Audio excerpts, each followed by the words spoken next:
பூசணிக்காய் பொரியல் செய்கிறதுக்கு பூசணிக்காய் வாங்கி நல்லா கழுவி சின்னதாக வெட்டி வச்சுருக்கேன்.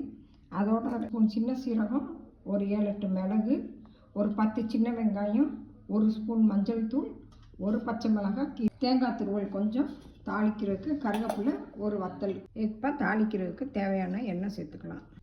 எண்ணெய் சூடாகவும் கடுகு போட்டுக்கலாம். வத்தல், கருவேப்பிலையும் சேர்த்துக்கலாம்.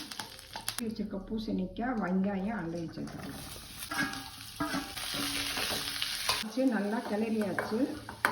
ஒரு 4-5 தடவை நல்லா சுற்றி கிளறி விட்டுருங்க. வெந்துடும். அதுக்கு தேவையான அளவு கொஞ்சம் தண்ணி ஊற்றிக்கலாம். இதுக்கு தேவையான அளவு உப்பு போட்டுக்கலாம். வச்சிடலாம். ஒரு 10 நிமிஷம் வேகட்டும். வெந்துருச்சு. துருவி வச்ச தேங்காயை இதில் சேர்த்துக்கலாம்.